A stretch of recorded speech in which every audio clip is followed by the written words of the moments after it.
certainement, et Valérie aussi, entendu parler du shiatsu, une technique venue du Japon, qui est utilisée pour apporter du bien-être. Alors, comment ça fonctionne?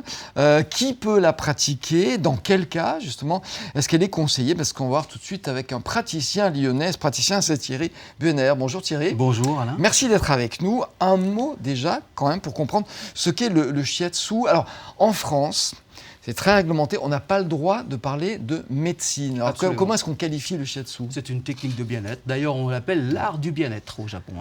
Ah oui, voilà. Et au Japon, c'est considéré comme une médecine? Ah oui, tout à fait. Ça fait part partie de entière. la médecine traditionnelle japonaise. Oui. Alors si j'évoque le Japon, c'est effectivement les origines de shiatsu sont au Japon, même si je crois que ça utilise un petit peu les principes de la médecine traditionnelle chinoise. Donc plutôt chinoise dans ce cas-là. Ouais. Elle reconnaît, cette médecine chinoise, l'existence de fameux méridiens. C'est quoi un méridien? Ah, méridien. Je peux vous appeler même d'ailleurs, non? Oui. Ceinture noire de karaté Yosekan Budo. Voilà. Voilà. On appelle maître les ceintures noires? Non, pas même pas. Du tout. Moi, ça m'amusait, c'est comme ça. Alors, les méridiens, ce sont des canaux énergétiques et organiques qui circulent le long du corps et qui portent le nom d'organes. Voilà, donc vous avez le méridien du gros intestin, de l'estomac.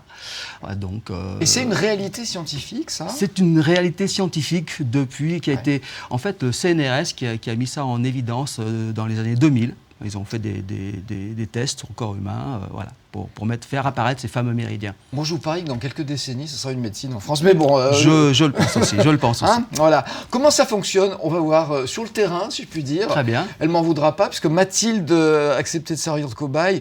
Moi, je veux bien servir de cobaye aussi, parce que le shiatsu, il n'y a pas de gros risque. On va voir justement comment ça fonctionne, comment vous pratiquez avec Mathilde, que je remercie d'avance. Mais c'est elle qui nous remerciera plutôt. On s'installe, moi je me mets à l'aise. Alors comment ça fonctionne, le shiatsu? C'est vrai qu'on a toujours l'image des doigts qui agissent sur ces méridiens. Il n'y a pas que les doigts. Non, on travaille aussi avec les paumes. On peut travailler avec les paumes, voilà, comme de cette manière-là.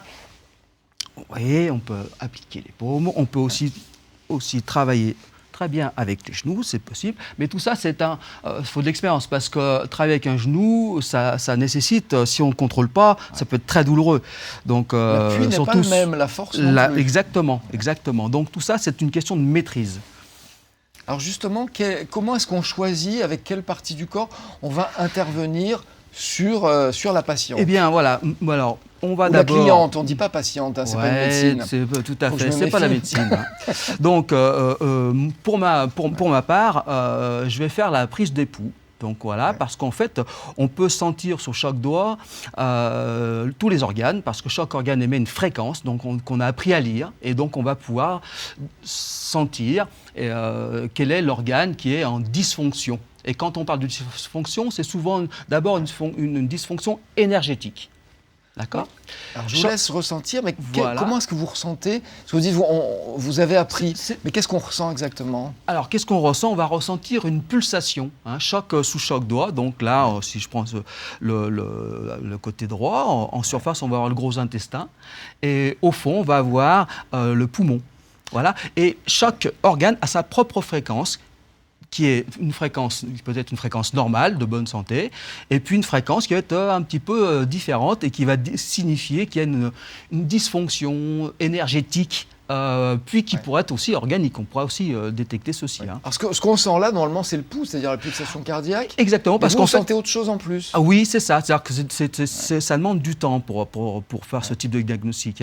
Mais c'est très précis. C'est vraiment l'école c'est vraiment très précis et surprenant d'efficacité. Une fois qu'on a fait ceci, on a défini quel était l'organe qu'on allait traiter. Eh bien, soit on peut faire un autre diagnostic pour confirmer, mais une fois qu'on a décidé, voilà, donc je vais demander à Mathilde de se mettre, je vais pratiquer maintenant, donc Mathilde va se mettre sur le ventre. Moi j'ai constaté qu'il y avait un petit dysfonctionnement énergétique au niveau du gros intestin.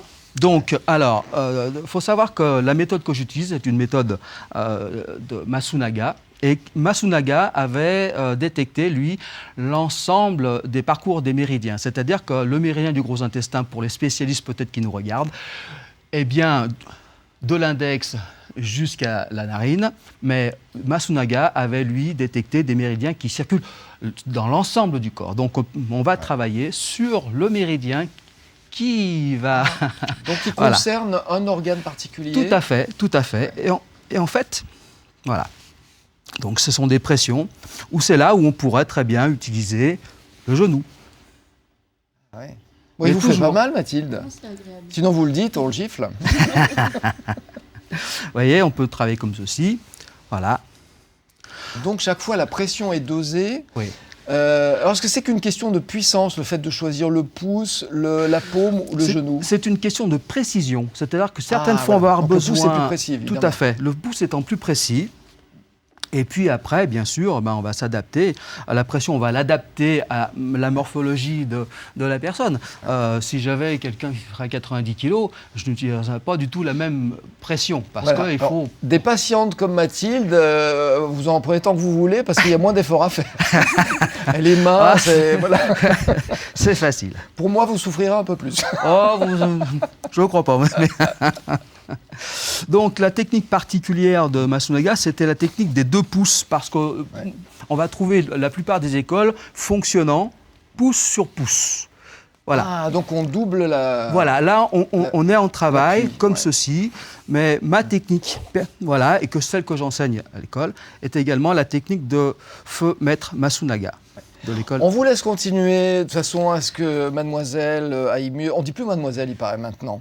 Donc est-ce que Mathilde soit en pleine forme tout à l'heure, mais on va retrouver Valérie Chastelan tout de suite. Du bonheur cette émission, vous avouerez, pour commencer la semaine, il n'y a pas mieux. Et puis alors aujourd'hui, on apprend aussi ce qu'est le shiatsu. On a vu tout à l'heure avec Thierry Buenner que ça fonctionnait avec l'appui, alors des pouces, des paumes, du genou, ça dépend de l'intensité qu'on veut donner à cet appui, donc pour agir sur les méridiens.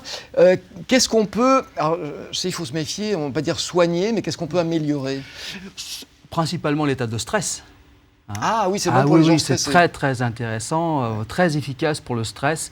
On va dire que les grandes lignes du shiatsu, son efficacité, c'est stress, douleur et fatigue.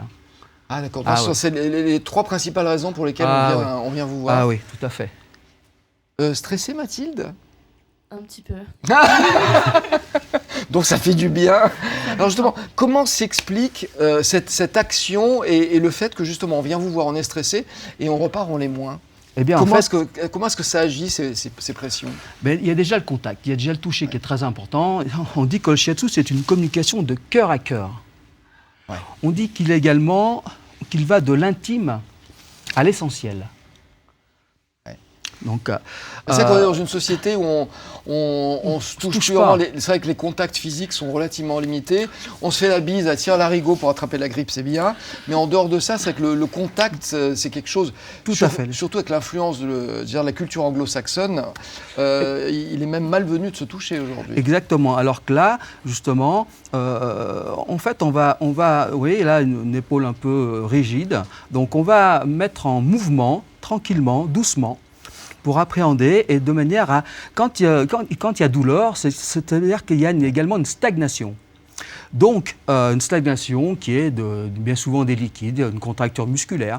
Donc, avec le shiatsu, justement, en manipulant lentement et doucement, on va justement disperser cette stagnation et faire circuler et détendre les muscles et les tissus en profondeur. C'est que le stress, en fait, on est contracté, donc absolument. Il n'y a plus grand-chose qui bouge, c'est ça? On ne respire plus.